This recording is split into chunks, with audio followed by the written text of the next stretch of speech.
unstoppable kick-ass confidence. Are you ready? Welcome to the Raw and Unscripted show with Christopher Rausch, where we help you overcome your self-created crap without the self-help fluffy bullshit. Now please welcome our host, Christopher Rausch.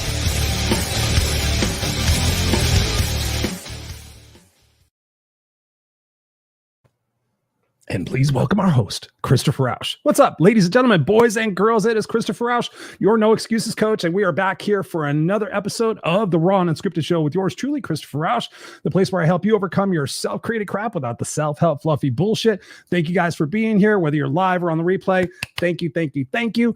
As of the recording of this live show, I'm still in Facebook jail, so unfortunately we are not streaming live to our Facebook groups and our Facebook pages, but we're going to rectify that in 6 days because I'll be out of Facebook jail, and then I'll be sharing this show with you guys on Facebook and all the other groups and the pages. So thank you guys for standing by. If you guys haven't heard, I've been in Facebook jail now for 3 weeks because my Facebook account got hacked and they posted like 13 pictures of ISIS, and then I went and appealed it with Facebook, and they said, nope, seems like you posted it. And then they sent me to an appeals board where I appealed every single one of the photographs, and the appeals board came back and said, your case has not been selected this time. So I will be in Facebook jail for another 6 days. But I say that to you guys, if you're in business and you use Facebook, you use social media for your contacts and your customers, this is something that I made the mistake in. I'm not a big funnel person. I'm not a big database person. I just connect with people, and that's how I get my coaching clients, through social media. But this has definitely awoken me to the fact that I definitely need to get more of you guys in the Kickass database, the newsletter, if you will. So if you're watching this broadcast and you haven't done so before, go to ChristopherRausch.com, and there's a place where you can sit there and hit Christopher's newsletter. I would love and appreciate if you do that. That way, if there's anything that ever happens to any of my social media accounts, you and I are always be connected, because I nearly have 5,000 friends on Facebook. I've been on Facebook since I don't know, 2007 or something like that. And I'm very selective with the people that I choose as my friends. I actually have probably about 600 friends waiting, and I go through and I just vet them out and make sure that they're sane and they're actually productive people of society. So that is my lesson for you guys tonight. So thank you guys for being here as well. And another thing I have for you guys, if you get paid for giving expert advice, whether you're a coach, whether you're a lawyer, whatever type of industry that you're in, and you give expert advice, I want to invite you to check out an app called Owlowl, Owwll. I've been on the app now for probably about 3 or 4 months now. I'm a part of the ambassador program. It is such an awesome way to get paid for your advice. You know how people are always saying, hey, can I hit you up? And they want to ask you 1 question or 2 questions, but then, it's like 17 questions later and you realize you've been talking to them for an hour and a half. And normally you bill out at $500 an hour. This is a way for you to send them to the app. They can actually buy your time in 10 or 20 minute increments, and they can have a little bit of time with you and be able to ask you anything that you want or they want. And then if that conversation leads to more conversation, then you take them offline of the app, and then you enroll them in whatever program that you have. It's an amazing opportunity to really get monetized or get paid for what it is that you do. And I'm a firm believer in it. I've had multiple conversations with the owner and the founder, Jason Hill. He's a fantastic dude. So if that speaks to you at all, send me a private message, and I'll be glad to entertain you and show you what the app is all about and guide you through it personally. That's my little commercial for tonight. So I'm excited to have you guys here, and we got already we got some people in the house. We got Lynn Serrano, my sister from another mister. She says, I am excited about this interview. Thank you very much, Lynn. I appreciate you for connecting Rex and I. We're going to be introducing Rex here in just a second. We got Ray in the house. What's up? He says, Misfits for Life are and a present. Misfits for Life are and a present. You're present. All right. I know. I get that. By the way, Ray, I saw your live on Facebook. I couldn't comment on it the other day, but man, I'm proud of you going live and interviewing people, man. I know that's what's up. We got Robert in the house, Mr. Believe in Yourself. Thank you, Robert, for being here. I believe I'm going to meet you on April 28th in Chicago. That's another question or another little plug. I'll be speaking at the Power We Symposium in Chicago on April 28th. We're actually going to be doing a televised event this year for those people who are not still ready to travel. So I will be your master of ceremonies on the live feed for the program. And go check out the powerofwesymposium.com, and you will find out more information about that, but would love to have you there. Lynn says, hello, Christopher. Love you, little brother. I love you too. And Robert says here, you have a fan page. Yes. Yeah, I have a Christopher Rausch fan page, and then I have all my fan pages on social media, Instagram, LinkedIn, you name it, TikTok. I'm even on TikTok now. Follow me on TikTok. So anyways, appreciate you guys for being here. And in the conversation tonight, I want you to take notes. I want you to think about a particular question or a particular aspect of your life that you've been struggling with, because my guest tonight is the person that you want to ask these questions to. If you've been held back, if you've been stuck, if you've been living in a scarcity mindset, if you've been wondering what it is that you need to do next in order to change where it is that you are in your life, please consider asking my guest, Mr. Rex Sikes, a question, because he is a phenomenal individual. And please welcome to the Raw and Unscripted show, Mr. Rex Sikes, the author of this beautiful book, Life on Your Terms, Create the Life You Want. We're going to be talking about stuff in this book. Good evening, Mr. Rex Sikes. How are you doing tonight, brother? I cannot hear you. I cannot hear you. That is weird. What happened to you? Oh, I think you muted yourself. I was muted. I was like, don't. I just go deaf. Let's try that again. Welcome to the show, Mr. Rex Sikes. No, I'm so glad to be here, Mr. Christopher Rausch. Thank you for having me. I look forward to our time together, as I always do, and rock on. This is a great opportunity. I'm humbled and honored to be here, and to interact with you and potentially others. So thank you. Definitely. We're gonna have a great conversation tonight. I want to jump off we got Lee in the house. This is rock on, brother. Appreciate you, Lee, being here, and of course, Lynn has to say, "Woohoo, Rex!" All right, so yes, we love Lynn. So I want to just jump off into the deep end of this conversation tonight. I've been thinking about a lot in what I wanted to talk to you about tonight, and the fact of just, overall mindset. And I think about what we've been through in the last couple of years with COVID. Obviously March 20th, here in the United States, at the very least, we went on lockdown in 2020.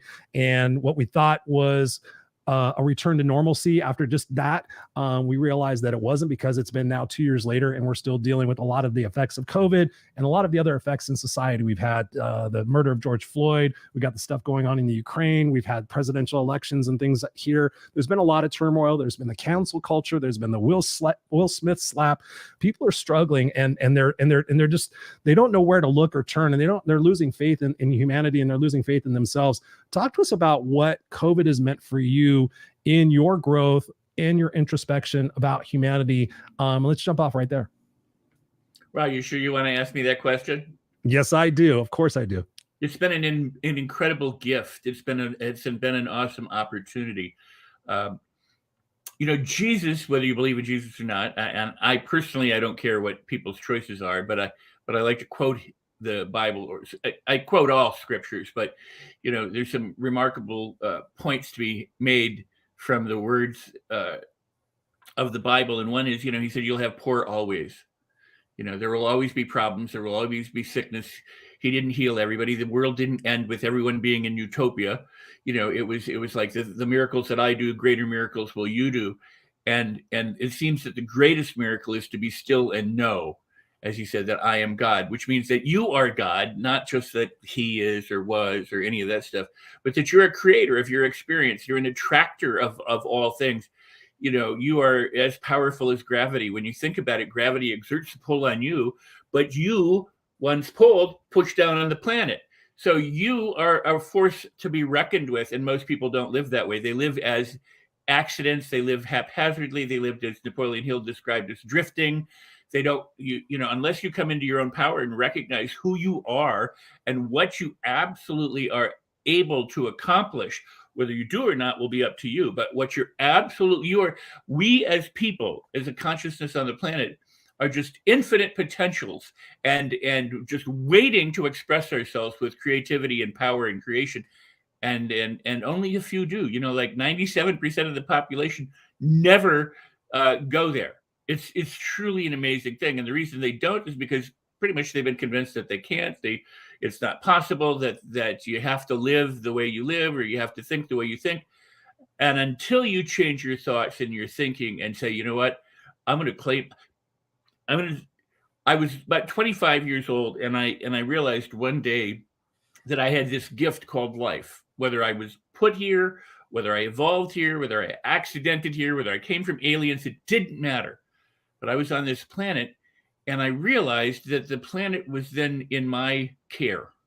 I was a steward of this planet, or of this universe, or of this consciousness. And before I got here, there were bad days. There were earthquakes and fires and volcanoes and lightning strikes and meteors hit the planet and all sorts of dinosaurs too. Yeah, isn't it amazing? All this stuff happened, and there was no one around to say this sucks. And then humans arose, and from the arising of consciousness and the development of bands and tribes and clans and civilization, we then had where as nomads we settled. We now had property. We planted agricultural farms and things like that. So if a fire came through and burned everything down, we were pissed. If our hut got destroyed by a tornado, we got upset because our fur coats went flying into the wind. And so suddenly it became a less than glorious experience. But guess what? You and I are on top of the planet. We're walking around with infinite potential to create anything we want and make it happen. And most people spend their time complaining about the barista at Starbucks or the guy that gave them the finger on the freeway. Yes, sir. So So I love that. I love that. So talk to us about, I mean, obviously you come across very intelligent. You've written a great book. Tell us about your journey, because your journey did not start off so great. So let's kind of back up the clock a little bit and talk about the initial Rex Sikes story, so we can give people a basis of where it is that you were and where you're at now. I'm not that smart. I mean, I don't know what my IQ I would agree totally. No, well, you should. I'm not that smart. I'm not smarter really than anyone else. That where I am smart is that I decided that I had to do something in or on my own behalf. I had to take charge of my life. So if I've gained anything, I've gained wisdom through the years that I've lived that way. I haven't necessarily gotten any smarter, but I've gained wisdom. I came from a middle-class home. I was raised Catholic. I both feared and loved and loathed the church. And about the age of 6, I wanted to be a mystic, because I would look at the church and the pomp and circumstance and go, this guy, has got some kind of connection going with God. I want that kind of connection. So I asked my mom to read me books, the Bhagavad Gita, read me the Bible, read me Napoleon Hill, read me whatever we had in our library, and so we had 2 rituals. One was to watch movies like on Saturday and Sunday afternoon, like watch the Marx Brothers and different comedies and old classics, which made me really want to become an actor and get into the filmmaking business. And 2, reading these books at nighttime before I would go to bed really made me want to be a mystic and a thought leader. So, I have managed to make both of those happen. But in my 20s as an actor, I experienced some difficulty, and I was getting very frustrated. I went skydiving and injured my back, went to a doctor in Beverly Hills and said, I can't sleep. I can't move. I'm in a lot of pain. Can you do something? And he went, yeah, here, take these. And literally gave them to me as I was exiting his office. I mean, he gave me a prescription, but said, you can take them. Gave me a little cup so I could drink. I got in my car. It's like the last thing I remember for months. My sister, when I picked her up, said, you were all over the road. The fact that during this time I didn't injure anyone or myself was amazing. But it was an amazing journey in that I just kept going downhill, and I thought I was cracking up. I thought I was losing my mind. I had no idea that it was the medicine I was taking. What type of drugs did they have you on? Painkillers, opioids? Yes. Mm-hmm. I don't know if it was it was a misprescription of 2 pills, a combination that was supposed to be lethal in taking it, and I survived it. They said, you're like a walking miracle. You should have been dead in a day or 2, and or in a coma. And I survived all of it. And somehow I remembered to take the medicine. I mean, that's the thing that I never could figure out, is I was apparently popping these pills. And then friends of mine who said, you're cracking up, you need to calm down. Here, take a Quaalude. Here, take a Valium. Here, take a Diet. And then somebody say, oh, I mean, you're really sluggish. Here, have some cocaine. Here, have some of this. Here you go. Yeah, exactly. So I was a walking pharmacy not for sale. I was just blending these cocktails, and it ended up where I nearly was in a coma. And my sister called my parents to come, who were traveling, and to come back and find me. And they just found me littered with pill bottles and pot and alcohol and all. Sounds like my 20s too. Yeah, really. It was kind of the time too, right? But and they took everything away while they were trying to figure out what psychiatric institution to put me in. Wow. And so I went cold turkey on the drugs, and then decided, wow, I'd ruined my life. I wanted to kill myself. So I jumped out of a window to try and kill myself.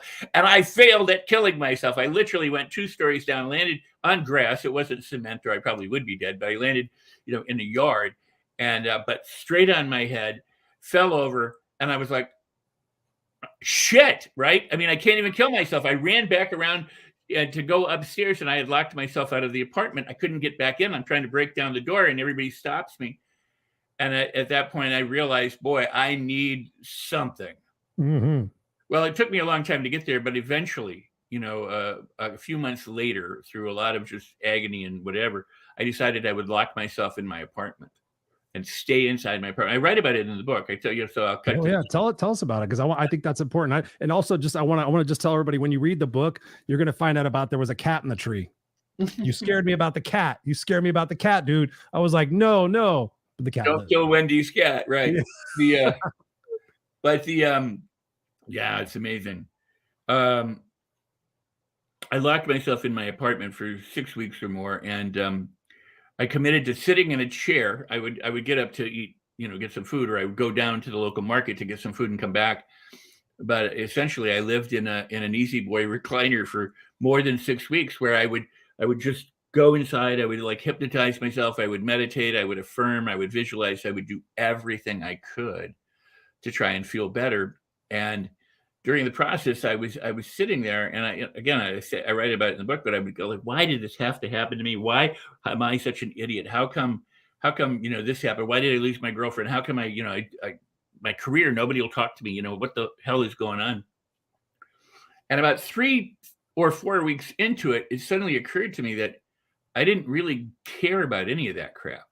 I wanted to know how I could emerge from this room and get out of this chair and face the world with confidence and move through the world successfully and not be carrying this baggage around. I mean, I really hurt, and I didn't know if I was ever going to be able to get back out or resurrect my career or get the girl back, which was a huge motivating factor at the time. I didn't, by the way, I didn't get the girl back. We became friends, but I didn't get her back.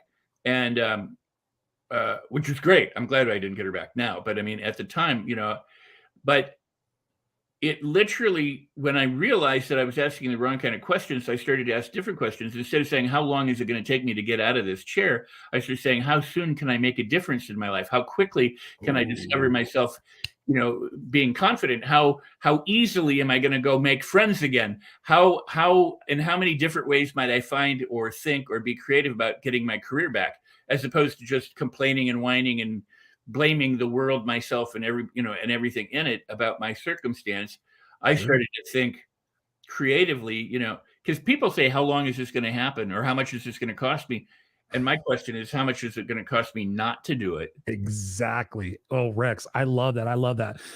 Speaking of questions, that's what is my favorite thing to do. So I'm glad you brought that up. For me, I love asking my questions, like, like one of the questions, when is it, what would it feel like if this was already the case? Like, when you sit there, we always play the someday game. Like, oh, someday when this happens, then I'll be, someday this, then I'll be, we all have those textbook things. So what are some of the favorite questions you like to ask yourself now, that help keep you on point with your life and your goals? With all due respect, I don't do that, because I don't want people to parrot my questions. I want them to come up with their own questions. And I created something called directed questions for that very reason. And back in the 80s or 80s, early 90s, they wanted me to put out a product, and they wanted me to do an infomercial. The Gunthy Renker came to me and said, hey, will you do this?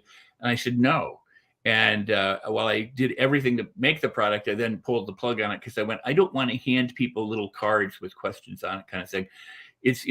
That's not the most powerful application. And I've got people have taken my stuff and put it in all sorts of different books. It's out there all over the place, but they've missed the heart of it. But in the sense that when you come up with a question that resonates with you, it makes a difference. If you're just reading somebody else's question, it's not quite the same.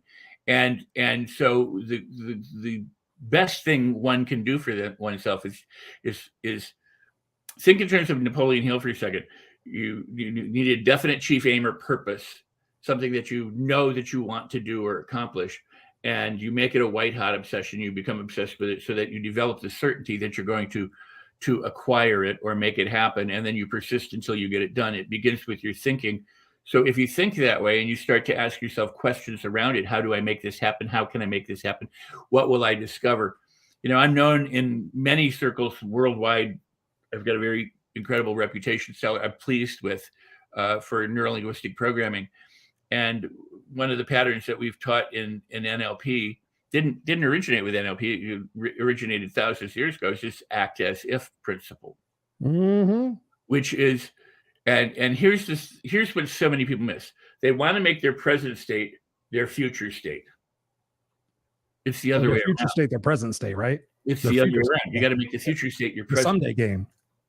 It's living, as Neville would say, it's living for the feeling of the wish fulfilled. Neville didn't originate that. It's been around since the dawn of written history, but what Neville said it in such a way that people can easily remember it. Live from the feeling of the wish fulfilled, meaning go there, be that, feel that excitement. I always tell people, if you were to win the lottery, or if Publishers Clearinghouse were to come to your door, or somebody were to write you a big check for X amount of dollars, how would you feel? Yeah. You probably feel pretty darn good, right? So here's the thing. Between now and the time that Publishing Clearinghouse shows up, or between now and, it's like Christmas. We're 8 months away from Christmas, but it's coming. Well, if on Christmas you knew you were going to get $5 million, a relative died, let's say, and somebody that you, unexpected, unknown to you. So it's not about loss or grieving. It's just you suddenly, an attorney contacts you and says, hey, on Christmas Day, you're going to receive $5 million from this long distant relative you didn't know you had. Right. Now you got $5 million coming to you. How would you live your life knowing that in 8 months you're going to get, $5 million? Would you still complain and whine, or you sit there and go, oh my God, 8 months? I can't wait until that passes. What a sucky. How could they give me? Why would they spend it 8 months from me? In other words, why couldn't it happen? Me personally, I'd go, fantastic. This is awesome. I'd be looking forward to it. I'd be planning how I spend my money. I'd be dancing the happy dance. I'd be doing all this stuff because that money is going into my bank account on a particular day. I know it without a doubt. It's mine. It's got my name on it. Right. That's living from the feeling of the wish fulfilled. To hope and wish and want and pray and beg and plead and cajole and nag the universe, will give me this, help me this, heal me this way, do this to me, give me money, help me, isn't going to get you there, because the law of the universe is whatever you put out, you get back. So if you put out wanting something, you get more wanting back. You put out hoping, you get more hoping back. You put out, I own it, you get owning it back. I love that. I love that. What you're talking about, Rex, is something that I talk about. I tell people, like, in the same aspect of the same aspect of like manifesting and things like that. I ask people, have you ever had a bad dream? And they're like, oh yeah. I'm like, what happened when you woke up? Oh my God, I woke up, my heart was pounding. And I'm like, did you feel like the dream happened? The nightmare happened? Yes, absolutely. I'm like, that's the same thing. That's the same action that you take with that manifestation in your mind. You see that, you visualize it, you see the money in your bank account, you see, the offer letter for the speaking opportunity or whatever it is. Because to your point, once you start manifesting that, once you start putting that and your body starts feeling the endorphins and you're putting out to the energy, you're putting that vibration and that frequency out to the universe, it can't help but come. It's the law of reciprocity, the law of attraction and everything else. So one of the things that I give people as an assignment to do is to sit down and spend 5 minutes a day, and whatever your biggest dream is, spend time in reenacting that. So like for me, I know that I'm meant to speak on stages with like 10,000 people, so I can see me. I do this visualization, swear to God, I'm walking out on stage. It's AC/DC, Highway to Hell. There's the Raw&Unscripted logo behind me, and everybody's out there and they're like, yeah. And I'm like, what's up, Kickass Nation? And everybody's like, yeah. And I see that. And I feel that every single day because I know it's going to happen. And to your point, that's such a beautiful thing that you said, because when I'm having tough days, I sit there and I say, okay, Chris, how would you feel right now if you knew that June 23rd, somebody was going to call you and say, hey, I've got a $25,000 keynote for you. We're going to fly you first class. Between now and then, I'd be like, oh my God, I'm going to prepare and I'm going to do all these things. So when we have those downtime, I always tell people, like, you should be preparing for whatever it is that you want most, not preparing once you get that thing. What do you think about that, as far as, modifying our beliefs and our intentions to be able to say that the language works for us instead of against us? No, I think what you just said is absolutely beautiful, and it's right on target. I don't. Thank you. I had a thing where Microsoft hired me to open up this big event in Central Park back around the turn of the century or something. And before it happened, I was like, they paid me big money to go around the country with them. And I was like, before it happened, I had at the time a financial planner in the house with talking to my then the president of my business. And I was like, You know what just happened to me? And they're like, what? I just got this huge gig that's going to last all these months, but it starts here and it starts on this date, and here's what they're paying me. I lived that, man. And then I went to Central Park and I hung out with all these celebrities and all the people. I did my thing, and it's beautiful. That's how you live. I try and help people understand this, because a lot of people say, well, how do you do it, or what do you do, or that kind of stuff. You do what you just described. You do it as you described. You don't have to know how you're going to do it. Steve Jobs is alleged to have said, you can't connect the dots going forward, but you can connect the dots going backwards. But that's also been one of those things that has been true for eons. The Wright brothers did not know how to fly until they flew. Right. I mean, this is the thing that is lost on so many people. All the while they were experimenting, they were trying things, and they were failing. I mean, they were literally failing. It didn't work. It didn't happen. And people were saying, give it up. Even their own father was like, you're idiots. Stop. Don't. Everybody thinks you're a moron. And one brother said to the other, you really think this is going to happen? And the brother said, I see it. We're flying. I know that this works. Let's keep at it. And they did. Well, after they flew, they could then tweak it. They could improve on it. But until they flew, they were trying to fly. But they were trying to fly with the conviction that they would fly, and they were making adjustments along the way by taking not failure as failure, but failure as feedback. So when something didn't work, they would say, okay, what do we need to do? What do we have to do?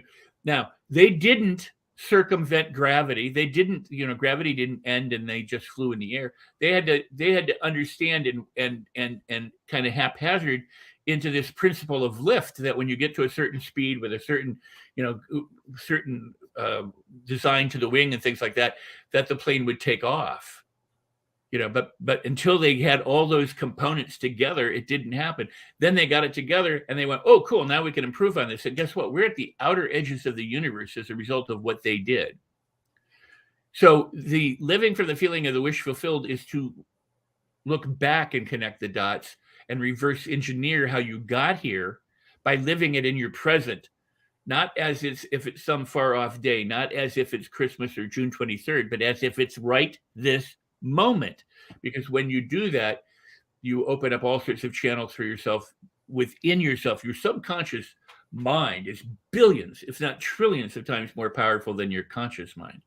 Conscious mind directs it. It tells it, I want to go here, I want to go there. And the subconscious mind carries everything out.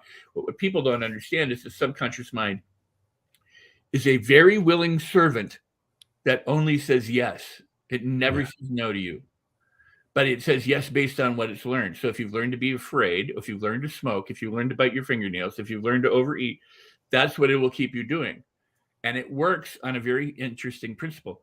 The law of conservation and the law of least effort is everything that the brain does to conserve your energy, keep you alive so that you can reproduce and create, right? And repopulate the planet, and not so that, there's no such thing as self-sabotage. There's no such thing as your brain conspiring against you. What it's doing is it's working in a set of parameters, and then the human says, I don't like what it's doing, so it must be sabotaging me, must be trying to get me to, and that's the domain of psychologists who have misunderstood how the brain works. If you understand how the brain works, what you need to do is not criticize your brain or create more, division between you and it, but to retrain it and program it and to condition it the way that it learned in the first place, so that it no longer does the stuff you don't want it to do, but does the stuff that you want it to do. Then it'll be as much a faithful servant in the good habits as it is in the ones that you don't like. Right. But until you train it, and it takes a while to train it, and most people give up, and most people, they see The Secret and go, well, I tried it, and I tried everything. And I know. I tried everything, they're full of crap. I tried everything, it didn't work. Yeah, okay. Why did it work for 10 billion other people? But I mean, I've been doing this stuff for, near, most of my life. I'm, 60 years, really. And I haven't tried everything. How could I? I mean, I just haven't. I've tried a lot. And there's things I've discounted and then came back to and found out, hey, they actually worked if I gave it, a good try. But so it's about programming your mind. You got to learn how to program your mind. And sadly, a lot of the thought leaders out there aren't telling people how to program their mind. They're telling them the wrong things much of the time. They're telling them to work hard, to do all these things, to struggle or take a massive effort, sometimes it's good. And I step on a lot of people's toes, but the point is, if your car is stuck in the mud, you may need to take a massive effort in order to get it unstuck. But then after that, you don't need to keep taking massive effort. Right. So you have to know how to apply things, and because the brain's not going, the universe isn't taking massive effort all the time. It's doing it through the law of conservation, of conserving energy, and doing the least amount of work possible to get the largest amount of change. It really, it's the lazy person's way to self-improvement. But if you're just truly lazy and don't do anything, you're not going to get it. But it's not about working harder. It is about being smarter. It is about, Think and Grow Rich was not think in your room, that, I have piles of money coming in and watching them manifest in you. It was that think is the first action you need to take, is to get your thinking correct. And here, I'm going to turn the mic back to you in a second, but here's why. Attitude is the number one predictor for success. And I've been doing this for over 40 years with the Attitude Activator and creating that. Carl Simonton, the Travis Air Force Base, determined that attitude was the number one predictor in terms of health and healing, especially when it came to the attitude toward a particular treatment. If you believed, like Henry Ford said, if you think you can or you think you can't, you're correct. If you believe it would help you, it could help you. If you believed it wouldn't help you, it was likely it wouldn't help. We've got, when I started my work in the 80s with this, because I actually started in the 70s, but around the placebo effect. And I've been criticized in books because I said, our goal is to make the placebo effect conscious, to be able to engineer it, to make it work for us. With that being deliberate about it. People go, oh, that's so stupid. And doctors poo-poo the placebo effect. The only reason that worked was because it was the placebo effect. They think it's working. It actually works. And what we discovered now, 50,000 studies later, is that what you hold in your mind, your attitude, your expectations, which shape your beliefs, determine how healthy you are. Because if you're thinking negative thoughts and disempowering thoughts and bragging on yourself and on others and complaining and whining and excusing and all that kind of stuff, you're actually squirting the hormones and the chemicals inside your neurology that create stress, that interfere with your immune system, that raise the blood pressure, that screw with blood sugars, that add plaque to the arteries, and that affect the heart. So you're actually decreasing your chances of staying healthy. We hear the word dis-ease and disease, and that's what happens when we think less than glorious thoughts. And that's how most people think. And so look around, look at the world, how many people are having lots of health issues. When you think positively, oddly enough, your immune system works better, your stomach works better, your heart works better, everything works better. You may not be, the all-time God of the universe, but you will be far better off by thinking positive and optimistic thoughts, the can-do thoughts, and vibrating at that frequency and living from the feeling of, I can do anything, and I'm happy, and I'm healthy, and I'm whole, and things are working for me, no matter what it is. So going right back to COVID, it's beautiful. It's an opportunity to wake up. It's an opportunity to go, I have the option of thinking crappy thoughts and feeling bad and succumbing to everything that is going on in the world that may or may not be glorious. Or I have the chance of waking up to my true potential and to manage my thinking and manage my feeling, thereby managing my behavior so that I can get the kind of results that I want. So whenever hardship comes out in terms of your own personal hardship or hardship in the world, it's a wake-up call to wake up and to smell the coffee and to smell the roses and to live and enjoy life even that much more. Oh, Rex, you're dropping bombs here, brother. I thank you for that. I have so many different questions just based on what you just riffed on. So I'm going to see if I can consolidate in my brain to come up with the right questions. So when I think about, I want to go back, like for me, I always want to go back to the origins of what the root cause of a particular situation is, not a symptom. Like, like you went to the doctor, like, okay, we're going to treat the symptom. We're going to give you pills. We all know that doesn't work. When I think about the root cause of where it is and why it is that we are who we are today, is that conditioning process. And we know, and I know you know this, that from the ages of 0 to 5, that conditioning process pretty much illustrates the fact that that's who we're going to become in our life. But by the age of 5, we've had so many different inputs and so many different beliefs, the self-limiting beliefs that you talked about earlier. Talk to us about how we can rewrite some of that programming, because here's the extra part of that question. Over the course of the last 2 years during COVID, my way of giving back was to give complimentary coaching sessions to people who, because I know a lot of people couldn't afford it. It was my way of, hey, let me give you an hour of my time. If I could just take one aspect of your life and provide you some coaching and get you on the right path, maybe I can just help a few people, kind of just go through and become better people and get through this challenging time in their life. One thing I noticed about this, Rex, was surprising. And Tony Robbins talks about all the time. Once you start seeing people, you start seeing different patterns in people. And I started noticing something. So I started asking people this question. I started asking them, I say, okay, I'm going to ask you this question. I want you to give me your gut response. Don't think about it, but tell me yes or no. And I would ask them, do you love yourself? And I was surprised, Rex, because I thought, Chris, that's a kind of a stupid question. But I found out that probably about 70 to 80%, I talked to about 120 people. I didn't write them all down, but I talked to about 120 people over the last 2 years. And I found out that 70, 80% of them roughly had a difficult time answering that question. How important is it for us to love ourselves, to be able to rewire some of that negative conditioning that happened when we were kids? Wow, great question. Thank And there's no substitute. I mean, again, think of it. You have a choice. Either you love yourself or you don't. What's the alternative to not loving yourself? So how do we rewire all that stuff? Because that's a lot of stuff. When we think about all the blaming we've done in our life. Oh, it's my parents' fault. I mean, I could easily, with my history, I could easily tell everybody, like, this is why I'm all screwed up. And I've done things, and I don't want to say what they are. Talk to us about how we rewire that and how we get to that point where we can love ourselves again. Well, you stop doing what you did. You can't perpetuate the old and expect it to be different in the future. If you always do what you always did, you always get what you always got, and the definition. You're right. And before him, but the definition of insanity was, or is, doing the same thing over and over again, but expecting it to be different or expecting a different result. So here's the thing, you're absolutely right on in terms of the conditioning and the ages. Aristotle said, show me a 7-year-old child and I'll show you the adult. Personality scientists for now say by 5, 6, the personality is fashioned. It's what you're going to live from the rest of your life, pretty much.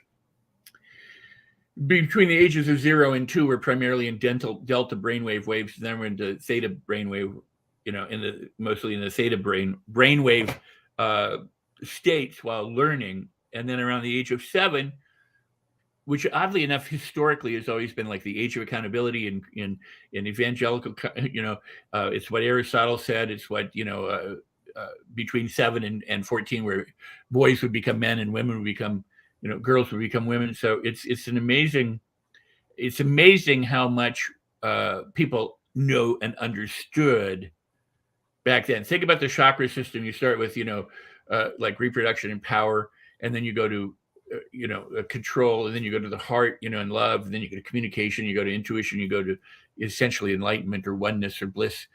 So the Maslow hierarchy of needs, or a lot of the psychological development go, hey, look at the stages we go through in developing. So your conditioning happened to you when you were a child. You didn't have any say in it, but it's still going on. It didn't end when you became 7 or 8 years old. It's going on constantly all around you, your news, your friends, your family, the media, the government, all around the world. So it's conditioning hasn't stopped. It's just that your primary conditioning took right when you were little. How do you change that? You stop. You have to stop. You have to disengage. When you're driving your car, in order to go from drive to reverse, you have to go through neutral. You cannot go from drive to reverse without it affecting your engine.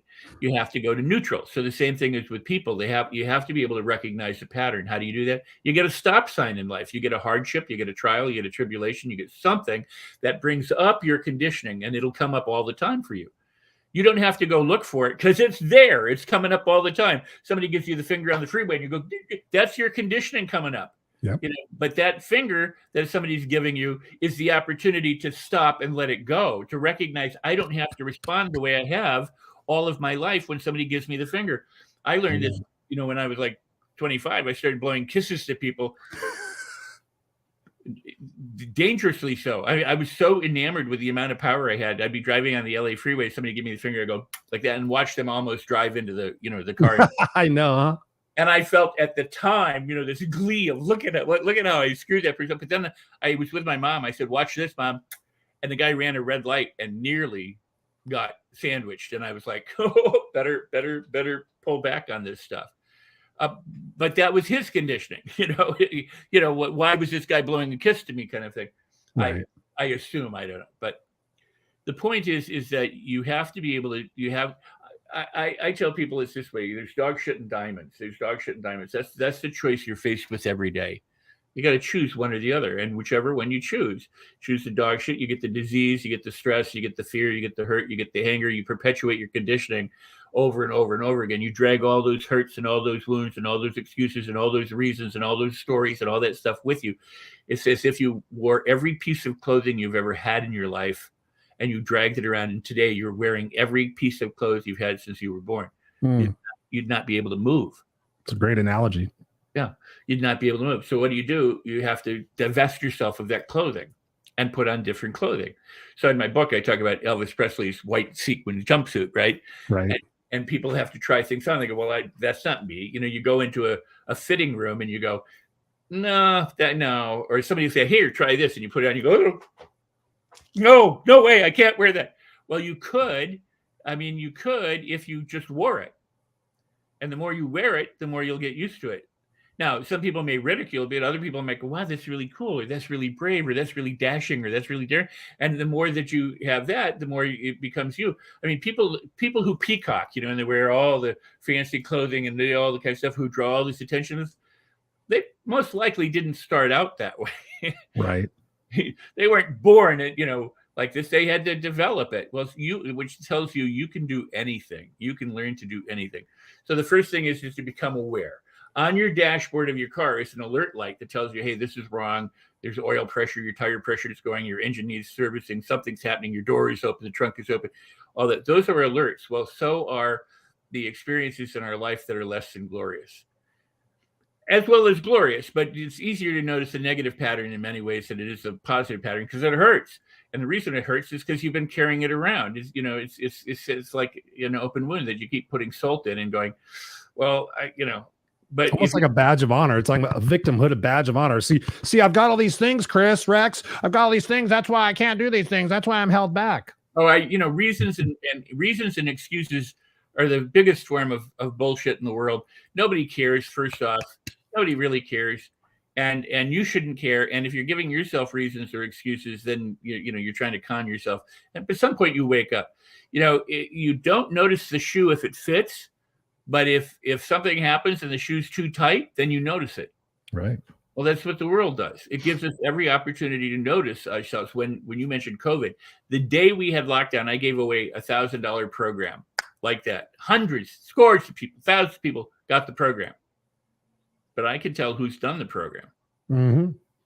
Probably like 10 people. Yep. It's always like 1 or 2% of the people will actually do something. They got the program. Maybe they'll use it in the future. But they didn't do anything when they got it. They just got it. They just took it. They claimed it and didn't even open it. Some opened it, maybe got, a page or two into it or something like that, But this is, and that's comfort zone. And that's their reasons. And that's the stuff that keeps people from moving forward. So what you have to do is you have to stop doing things the old way. So you go, well, how do you do that? You literally stop. If you get a negative thought or you hear yourself say a negative comment like, well, that's her fault. Stop. Just stop when you become aware of it and shake it off. Dance. Hold your breath. Count to 10. Do something. Be silly. Laugh. Do anything. Pattern. And then shift.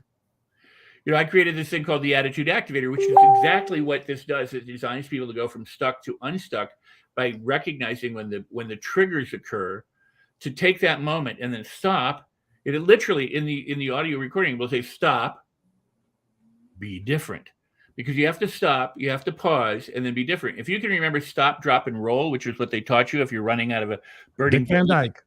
If you're that's how old we are. Out of a building, well, the same thing is you can stop, pause, and shift. You can stop, breathe, and think differently. So, but if you constantly do what you've always done, you just keep wiring it in. The both the good and the bad news is this thing called Hebb's law, or Hebb's principle, which says neurons that fire together wire together. The reason why we are the way we are is because, our brain in order to streamline, takes the stimuluses that happen, and it clusters it together, wires it together, and it becomes a neurological pattern. It's literally like a path through the forest. It lays down these tracks, and then you keep law of conservation of energy is it just keeps going down those paths. Well, until you reprogram it to go down a different path, it'll keep going down the path. But you've done this before in your life. If you've ever moved from one home to another home, or residence, whatever you want to call it, or in the old days when we had phones that you would dial and you actually knew your phone number. Yeah. What would happen is people get a change of number, and they would find themselves dialing their number or a friend's number. They would dial it, and they go, "Oh, I don't want that number. I don't want that number." So they had to think, oh, "No, I want the new number. I want the new number." Or they would start to go home from work or school or wherever, and they'd find themselves at the old house or the old residence. They go, "No, I didn't want to go." Autopilot. It's autopilot. Well, if you've ever said, "I'm going to go to the store and I have to get off at this street," and you drove by it, Mm-hmm. you know, you've missed your exit. In other words, you were caught up in whatever. That's an automatic program. You said, "I want to do this," but you keep going this way. So the interesting, thank you, Lynn. It is awesome, and it's available from my website. But the point is that you want to be able to say, "I need to get off here." So when people would go to the old house repeatedly or dial the old phone repeatedly, you just have to do the new way, right? You go, "I don't live there anymore." So what would you do? You go, "I live here." I mean, the reason why you focus to where you want to go. You have to focus. You have to be intentional. Yeah, but I'm trying to make this really profoundly simple. You know where you're supposed to go. You know you're supposed to go to the new house. But from time to time, you find yourself going to the old house. You don't have to like dig through your past to go, "Why do I go to the old house?" You don't have to beat yourself up or do push-ups or take massive efforts to get to the new house. You just have to start going to the new house. And from time to time, you'll find yourself going to the old house. But the more you go to the new house, that overwrites that old pattern. Same with the phone number. It overwrites the pattern through doing it, not thinking about it, not talking about it, not wanting to do it, but by actually doing it. But you think it first, right? I'm going to a new house. Now, here's the thing. Your brain doesn't forget the way to the old house. It just doesn't retrieve it unless it's absolutely necessary. So if you said, "I want to go back to where I was born," you can go there. You know how to get there. But you don't do it on a daily basis anymore because you're going to the new house. And if you change residence again, you'll go through maybe a similar process, but eventually you'll be in the new house. You know, so now you have two old houses that you could go to, but you don't, because the brain gets it. So it delivers to you what you train it to do. You trained it in many ways. If you learn to read and write, you trained your brain. If you learned the ABCs through singing, you trained your brain. If you learned to eat with a fork or a spoon, you trained your brain. If you learned to walk, you actually trained your brain. If you learned to run, if you learn, everything you've learned to do, you've learned to do. Think about that. You've learned to have problems. You've learned to feel bad. Not you, but we've learned to feel bad about ourselves. We've learned to feel less than competent. We feel less than glorious. We've learned excuses. Why? Because somebody said, "Did you take the cookie?" Go, no, it wasn't me. It was Susie took the cookie. Well, why did you lie to me? Well, because, and we come up with all these things because we've been conditioned to do that. So now if somebody says, "Why are you late?" You go, "Well, because," you give an excuse or a reason. It's automatic, but you can be freed. You can be, I hate to use the word, but you can be cured. You can stop doing what you used to do that would cause pain and suffering and angst and fear and worry and all this stuff, and start living a really wonderful, glorious life. Kind of like people who go, "I don't dance," can become incredible dancers if they just give themselves permission to dance. People go, "Well, I couldn't sing in public." But those who've learned to do that can be, whether they do it good or bad or right or wrong, karaoke became popular all around the country. And a lot of those singers who sing in public are horrible singers, but they love singing. Yes. So you can sing, you can dance, you can live a glorious life if you just allow yourself to do that, and then understand that you're going to have to, if you want the body of Arnold Schwarzenegger, you want a chiseled, sculpted, bodybuilder body, you gotta decide that you want to do that, and then say, "I'm going to stick with the program no matter what." And then you eat right, exercise right, sleep the right amount, and do whatever you have to do to condition it. It's not going to happen sitting on the couch eating potato chips. And it's not going to happen by sitting in your room going, "I want the body of Arnold Schwarzenegger." You've got to actually get out and do it at a certain point. But the first step, the journey of 1,000 miles begins with a single step. The first step is deciding to go on that journey. It's the thought. And then the second step is the actual step in the planet. So for us, we have to grab hold of our thinking and learn how to reprogram our thoughts and reprogram our feelings and reprogram our behaviors so that they all work together. And you know what? If you do, your brain is a servant that will go, I get the new program and I'm going to deliver it so that it's automatic, reliable, and can happen anytime you need it, want it, or choose to do it. I love this. We've already been going for 50 minutes, dude. This is crazy. Wow. We could have like a 5-hour show.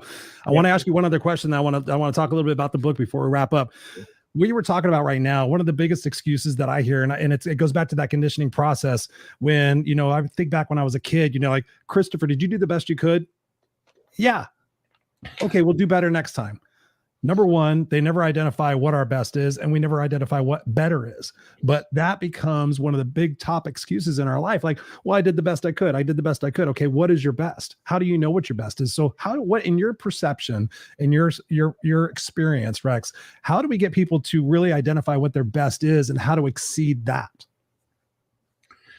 It's a fascinating question, and I'm sure there's a lot of different answers, and depending who you listen to will give you different takes on it. I would say this.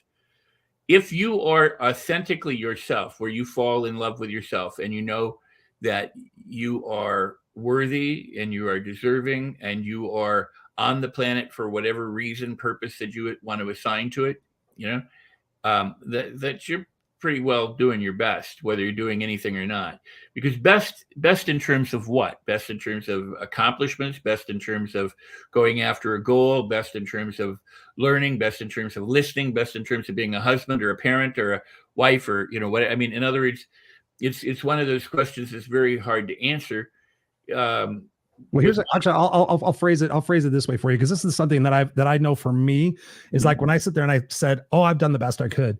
When I think about it, I'm like, and I go dark. So just warning, I go dark. So I think, like if somebody said, a lot of people sit there and say they need more money. So I'm like, okay, if I asked you to raise $10,000 in a week and it couldn't be illegal, immoral, or unethical, could you do it? 99% of the people go, oh my God, $10,000 in a week. Are you crazy, Chris? I'm like, okay. So do you have kids? Yes, I do. Okay. What are their ages? Oh, they're 7 and 8. Okay. So if somebody put a gun to your 7-year-old and said, you got to raise $10,000 by next week and it can't be illegal, immoral, or unethical, would you be able to do it? Yes or no? Yes. Their best automatically just became way better because of the leverage that they placed on in the situation. So for me, that's what I think about. Like, did I do my best? And I'm not, like we said before, I'm not asking people to go kill themselves 24/7, but I think there's got to be a little bit of maximization of blood, sweat, and tears. I think that, it's about, really exceeding our level of expectation, getting out of that way of being comfortable. Like you said, that's kind of more where I was going at, because for me as the no excuses coach, that's my thing, is really trying to get people to exceed what they think is their best, because it's bullshit most of the time. Well, and I fully agree with you, and I fully agree with your example.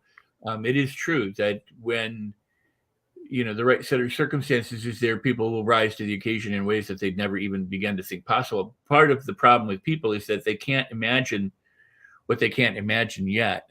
And I always tell people, I go, you are where you're at right now, and I would love for you to imagine a future that is so wonderful that you can't even begin to imagine it yet. But you can if you begin and you start. So given the kind of conditions that you set, the difficulty with a lot of people is that they are comfortable being uncomfortable. It's okay. They tolerate pain and suffering and fear and worry and frustration incredibly. They tell the stories about how they want to change and how they want to do things, and then they do very little to do that because they feel that some force outside of themselves or even within themselves is preventing them from doing so. And they have all these reasons and all these excuses and all the stories about why they do it. I always tell people, if you say I can't afford that, and there's lots of things in your life that you couldn't afford, when are you going to stop saying I can't afford it and start learning to do the things that allow you to afford it? Because the biggest excuse, the number one excuse for most people is I can't afford it. Then the other one is I don't have time, that kind of thing. And if you don't have the time, whose fault is that? I live my life. I own my time and I own my money. I've had lots of money. I've had little money, but whatever I do what I want, when I want, where I want, with whom I want, because I can, because that's how I've structured my life. That's how I structure everything. If I don't have money, I find a way to do it. If it comes down to it, like what you just said, I'll raise the money. There's in Law of Success, in the very opening of the Law of Success by Napoleon Hill, it talks about Gunselus, a minister who wrote a speech. What would I do if I had $1 million? And he wanted it by the end of the week. And he took out an ad and said, I'm going to be, in those days, you take ads in papers and go, I'm talking, this sermon topic in my church or at a guest church, and it's, what if I had $1 million? Well, Armor, of the armor packing industry, you know that name from meat and canned foods, saw this and went to his speech. And oddly enough, he wrote this eloquent speech apparently and left his notes at home. Got to the pulpit and went, I don't have my notes. He had to just speak from his heart, what he would do if he had $1 million. At the end of his speech, Armor walked up to him and said, I liked your speech. Meet me this week in my office and I've got the money for you. Within a week or two, he had $1 million, and they created the Armor Institute of Technology in Chicago. I think I got the title right, but anyway, it was, and Gunselus, I can't ever say his name because it's just one of those weird names, but Gunselus, Gunselus or whatever, was the president of it for something like 23 or 27 years. And it all was based on the fact that I want this money, I want it now. What would you do? Here's the thing. People go, well, and a lot of the thought leaders do this because they tell people you don't want to be unrealistic. So set a goal, make it, stretch it, but make it realistic because, it's probably not going to happen overnight. So people go, well, if I could have $1 million, maybe I could do it in 5 years or 10 years. And, the idea is that we underestimate what we can do in a certain amount of time and overestimate what we can do in another amount of time. Yes. The point is what if you got up and said, well, what if I could have $1 million this month? What if I could have $1 million this week? What if I could make $1 million a day? And why not? Because there are people who are making millions of dollars every day. It's just how large you can dream and whether you're willing to put into practice or put your money where your mouth is and go, if I wanted $1 million a day, there's going to be ways I have to think in order to do that. Because if you can't imagine doing it, you're never going to do it. That's why Henry said, if you think you can or you think you can't, you're correct. But he also said this, and it's even more important. He said, I never let what I cannot do prevent me from what I can do. Yeah. Right there. Most people let what they cannot do or what they cannot imagine or what they cannot think or they cannot conceive. And if you can't conceive of it, you'll never do it. So you, in order to behave in a new reality, you have to first conceive of that reality.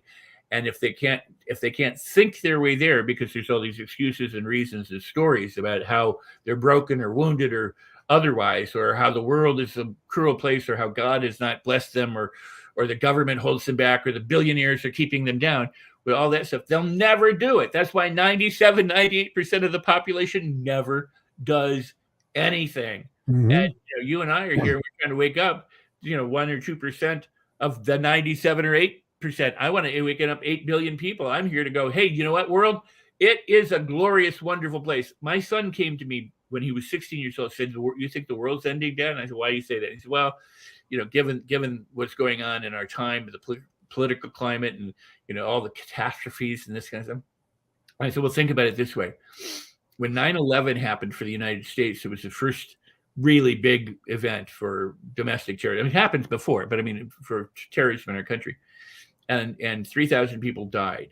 But a lot of people ran toward those crumbling towers, both during it and afterwards, and sacrificed their lives by contracting diseases or whatever, because they're there to help. You see an accident on the freeway, a lot of people stop and gawk, but a lot of other people stop and help. There are far more good people in the world than there are bad people, or we'd all already be in jail. We'd all already be in, concentration camps. So the world would be a very different place if it weren't for the many good people. Same with weather days. I know the world is changing and weather is changing, but we still have far more better or fair weather days than we do bad weather days. The reason why bad weather and acts of violence and crime are on the news repeatedly is because they're rare. That's why they're news. The things that are going on all the time are the good things that you never get reported. but they are happening with greater frequency than all the bad stuff, even when it seems like all the bad stuff is going on. But keep in mind, the reason why you're hearing all the bad stuff is because somebody said you should know about this stuff, and they make money off of you knowing about it. I mean, it's a profit-driven machine. They have a news source that only reports bad news. Yeah, don't even get me started on that. It's crazy. But I want to respect everybody's time. I want to respect your time. I'm going to have you back on to talk more about this book, but where can people get a hold of this book? Because it is brilliant. Yes. Well, and somewhere you have, that's my website, rexsikes.com, and somewhere you have the book link. But they can go to Amazon, get the book softback or hardback. And what they do, and this is what I'm really proud of, and hopefully people will take advantage of it. And then I want to come back and say something about what you opened with. If you get the book, I want to give you what's been valued at as $500 training, $497 training called the Mastery Loop, which help you master your thoughts, your feelings, your behavior, so that you get incredible results and that you can make your life a much better life than you're currently living, or be your best, as Christopher would say. So get the book. You take your receipt code to that website, rexsikes.com/book. You follow the instructions there. I think step 3 tells you where to put the code, and I will give you and gift you an online training that will accompany the book that you'll be glad that you have. And lots of people are getting the training. The other thing is I have a newsletter. Go ahead and sign up for the newsletter. You also get a free audio gift if you do that. The newsletter, going back to what you said in the beginning, I have had 2 Facebook accounts shut down with tens of thousands of people. I now am growing my 3rd or 4th Facebook account because of similar situations, that you have. So it does serve as a great reminder for all of us to exchange email addresses, or to sign up for newsletters, or to put your name somewhere so that we can all remain in touch. Because if social media does disappear tomorrow or whatever, there's no way for us to get in touch. And the other thing is, really honestly, is phone numbers too. Some way to be in touch, especially if you're friends. I mean, today is a world of relying on phones and the memory of the phone and your GPS and everything. So nobody knows how to get anywhere, and nobody knows what phone numbers there are.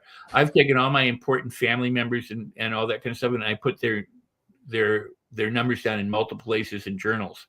Because if tomorrow all the phones or the phone network dies, I still want to be able to travel there if I can, or call them using a different thing. So it's worthwhile to take a moment and make sure that we can reach each other. Definitely. That is super, super important. Man, Rex, I appreciate you for being on the show. I definitely got to have you back because there's so many other places we can explore. I'd love dancing and conversation with you. So thank you for being here. And guys, make sure you connect with Rex. I'm going to place you backstage here for a second. Then I'm going to end the show, but don't go anywhere. Okay. Got it. Thank you, everyone. Thank you, Chris. You are awesome. There we go, ladies and gentlemen. A little over time that we normally do, but thank you guys all for hanging in here. Robert, I'm going to go back and, of course, always read your comments and comment on those. So thank you, my brother, for being so verbose and chiming in with us. Appreciate that. We got Lynn here commenting. She goes, "This is why you guys are good together. Love it. No excuses. Change what you don't like. Change what you don't like it. Mind shift is what Rex knows, shows you instantly." Yes, absolutely. And like Lynn said also here, the attitude activator is awesome. It's something actually I'm going to be doing here in a minute. I'm in the middle of a course. So once I'm done with that course, I'm going to finish this course because I just finished the book, just finished another book. So I'm always reading and always growing and always learning. And Lynn says here also the course is fabulous. So thank you for that plug as well. And Robert, he says, "Thank you both. It was very inspiring and fun. Appreciate you." Robert also says here, "If social media vanished, I would make another as it was created. My apartment may magically become clean." There you go. Well, clean your apartment there, Robert. I appreciate you for being here. Ladies and gentlemen, boys and girls, for spending your time here, connect with Rex. Go to rexsikes.com, get his book. It's powerful. I literally just finished reading it yesterday in order to get this interview done, to speak from it. And it is brilliant. It's a step-by-step process of what you need to do to reclaim that brain of yours and be able to take proactive action in order to change what is not working for your life. I mean, Rex said it so beautifully, and you guys heard me talk about it here on the show, the 3 A's: awareness, acceptance, and then action, right? So you got to become aware. Ask yourself in those moments, does this bring me joy? Yes or no? And if it's something that doesn't bring you joy, the next question you need to ask yourself is, what am I willing to do to change it so that it does bring me joy? And I'm not telling you guys that everything should bring you joy, but pretty much in your life, if you have 90% of the questions that you ask and you find out that they're not bringing you joy, then you got to ask yourself, what is it that you need to change about your thinking? And go back to that self-love component, because when you start loving on yourself and you start really accepting yourself for where you're at, and then you want to truly be who you are, which is I am, the no excuses coach. You guys give me lots of compliments all the time. Chris, you're so awesome. You're just being you. And I'm like, yeah, it's taken me a long time for that, because I've asked myself those questions and I've been very honest in those answers. So I've had to wish people well out of my life, including my sister back in 2005. I'm constantly working towards becoming a different person each and every day, so that I know when my time is called from the good Lord or wherever I'm going to go next, that I know that my legacy has served itself, and that I have in fact been here as a voice of change, that my eulogy will in fact say, Christopher Rausch fought for what was right and what was fair. He risked for which that mattered, and he left the earth a better place for who he was and what he did. Ladies and gentlemen, I invite you to write your eulogy. You've heard me talk about it so many times. When, like what Rex said, when you know where it is that you're going, you start to work backwards. You put those pieces of the puzzle together and you create that. It's about having that belief. It's about having that vision in your life of what you believe is possible. But so many of you guys are walking around with this short-sighted, little thing, oh my God, this, that, and the other thing. And you're pouring all this toxicity into your life. And yet you're wondering why you're miserable. Start examining that. Wake up in the beginning of the day, claim the intention that you're not going to continue to tolerate the same bullshit you've been tolerating all your life. Ask yourself, why am I tolerating this? Why am I putting up with this? The other exercise that I would invite you guys to do is list out everything you're tolerating. List out all the things you're tolerating from yourself, tolerating from other people, and tolerating from inanimate objects, like the washing machine keeps jamming, or the car doesn't start right away, or the door sticks, or whatever it is. List all that shit out. And then ask yourself, what would it feel like if a third of these were gone tomorrow? How much more capacity to think would I have? How much more capacity to love and to treat myself better and to be healthier? Add on the different questions that you would have, by doing that and relieving yourself of all that extra clothes, as Rex said, just imagine how different you would feel. Just imagine that, and then hold that tight in your heart every single day and ask yourself, what is it that you can do to fulfill that obligation? Number 1, hydration. Number 2, sleep. Number 3, nutrition. Take care of those 3 things. Make sure you're not tolerating bullshit and you're striving to become a different person every single day. And I promise you will be kick-ass unstoppable. I love you guys. If this show has impacted you, please share it out on your social media. Put a couple of words on there and say, hey, I just watched this great interview. Rex taught me this. And I would appreciate you guys sharing this out, because that's what it's about. It's about extending this message to those people who may be not watching the show all the time. And together we can make an impact in this world. And that's what I invite you guys to do. So thank you so much for being here on the Raw and Unscripted show. I love you guys. I'm Christopher Rausch, and we'll see you next Tuesday night, 7 p.m. Pacific Standard Time. As always, go out there and be brilliant.